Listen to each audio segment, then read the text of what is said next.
शुभू, श्रावणी तू हाराच्या पूजेची लईच गाय लागल्या वाटतं तुला. एक घाई नाहीये रे, पण बाबांनी इतका मोठा मान मला दिलाय, यापेक्षा दुसरा कुठलाही मोठा आनंद नाही माझ्यासाठी. खरं सांगू का, अशी ना एक हुरहुर लागून राहिली.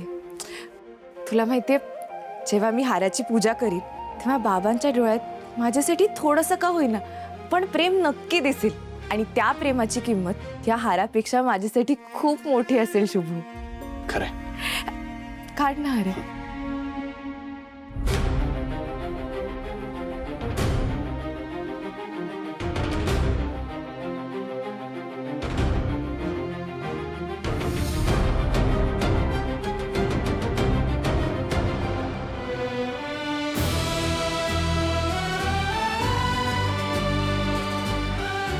किती सुंदर आहे ना हार शुभू. हा हार देवीला घातल्यावर देवीचं रूप तर आणखीनच सुंदर दिसेल. नक्की दिसेल. पण या हारापेक्षा मूल्यवान काय माहितीये? तुझी स्माईल. या हाराला बी हेवा वाटेल तुझ्या चेहऱ्यावरचं तेज बघून. वा वा वा, काय चाललंय का इथे? गुलू गुलू रोमॅन्स. आत्या, काही काय बोलतेस? तसं नाही, तुमचं लग्न ठरलंय आणि तुम्ही असे एकांतात एका खोलीत वगैरे आहात म्हणून म्हटलं. आत्यासाहेब, रोमांस वगैरे काय चाललेला नाहीये.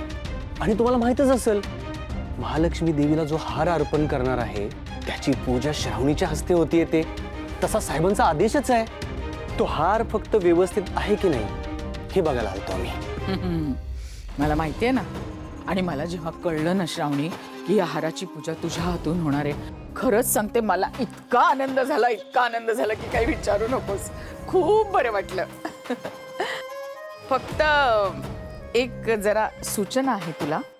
या हाराची पूजा झाल्यानंतर ना कुठल्या तरी रस्त्यावरच्या भिकारड्याला दान बिन देऊ नकोस. नाही, गरिबाचा खूप कळवळा आहे ना तुला, म्हणून म्हटलं. तुला आठवतंय का, तू तो 1 लाखाचा चेक बघ असाच कोणाला तरी दान देऊन टाकला होतास. तसं या हाराचं करू नकोस. हा देवीला घालण्यासाठी आणलेला आहे.